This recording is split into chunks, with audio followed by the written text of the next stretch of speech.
দিন আগে দেখলাম যে আমাদের রাজ্যের মুখ্যমন্ত্রী তিনি যে মিড ডে মিলের যে ব্যবস্থা রয়েছে অর্থাৎ প্রাইমারি স্কুলগুলোতে বাচ্চাদের খাওয়ার জন্য অষ্টম শ্রেণী পর্যন্ত যে খাবারের দায়িত্ব সরকারের আছে, আজকে তারা সেই খাবারের দায়িত্বটা পর্যন্ত নিতে অস্বীকার করছেন। তারা ইসকনের হাতে তুলে দিচ্ছেন সেই খাবার, আর ইসকন বলছেন যে সমস্ত বাচ্চাদের নিরামিষ খাওয়ানো হবে। তারা একটা তালিকা দিচ্ছেন, পশ্চিম বাংলার মানুষ যারা মাছ মাংস ডিমে যারা অভ্যস্ত, আজকে তাদেরকে নিরামিষ ভোজি করে দেওয়ার একটা চক্রান্ত চলছে। আত্মহত্যার সামিল, তারা বড় আশা নিয়ে এবার কৃষকরা পাট চাষ করেছিল যে ভালো দামে এবার পাট বিক্রি করতে পারবো, কিন্তু সেই কৃষকদের আশায় ছাই পড়ে গেল।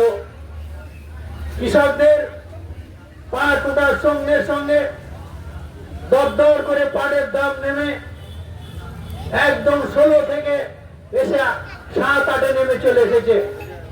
আমরা দেখছিলাম কালকে 8,000 টাকা পাট কেনার জন্য বোনেরা বাড়ি বাড়ি যাচ্ছে। তারপরও আজকে 7,000 হবে এরকম একটা পরিস্থিতি। এই পরিস্থিতিতে দাঁড়িয়ে কৃষকরা কি করে, এইরকম একটা পরিস্থিতি চলছে। তাই আমরা বলতে চাই যে কৃষকদের কাছ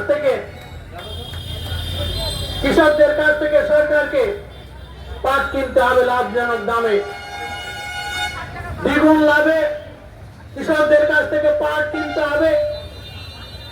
কোন রকমই সরকারি ভাবে কোম্পানিগুলো দালালি করা চলবে না, যাতে চাষিরা তাদের ফসলের ন্যায্য দাম পেয়ে তারা সংসার চালাতে পারে, জীবন জীবিকাটা সুষ্ঠুভাবে চালাতে পারে, তার দায়িত্ব সরকারকে নিতে হবে।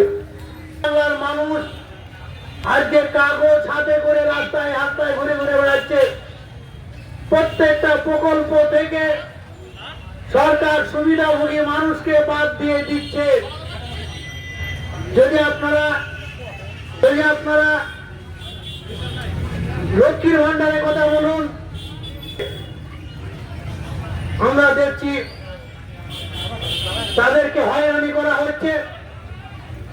তাদের অন্নপূর্ণা ভান্ডার নাম থাকবে কিনা, তাদের আবাস যোজনায় ঘর নাম থাকবে কিনা, তাদের আয়ুষ্মানের তালিকায় নাম থাকবে কিনা, আজকে সন্দেহজনক জায়গায় পৌঁছে গেছে। সরাসরি বলছে যে আমরা লক্ষ্মীর ভান্ডারের মানুষকে কাটছাট করব, আমরা আয়ুষ্মান থেকে মানুষের নাম বাদ দেবো, এবং প্রত্যেকটা যে সমস্ত প্রকল্পগুলো আছে আবাস যোজনা থেকে আরম্ভ করে প্রধানমন্ত্রী আবাস যোজনা, বাংলা আবাস যোজনা, প্রত্যেকটা তালিকা থেকে মানুষের দাম বাদ দেওয়ার জন্য একটা চেষ্টা চালিয়ে যাচ্ছে। মানুষ হতাশাগ্রস্ত। আজকে মহিলারা দেখবেন অঞ্চল এবং বিডিও অফিসে ভিড় জমতে শুরু করেছে।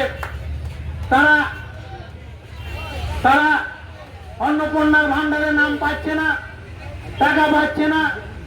3 মাস হয়ে গেল বেকার ভাতার টাকা পাচ্ছে না, এবং আয়ুষ্মানের যে তালিকা, যে নাম তারা পাঠিয়েছিল সেই তালিকা থেকে এখনো পর্যন্ত মানুষের ফাইনাল তালিকা করতে পারেনি।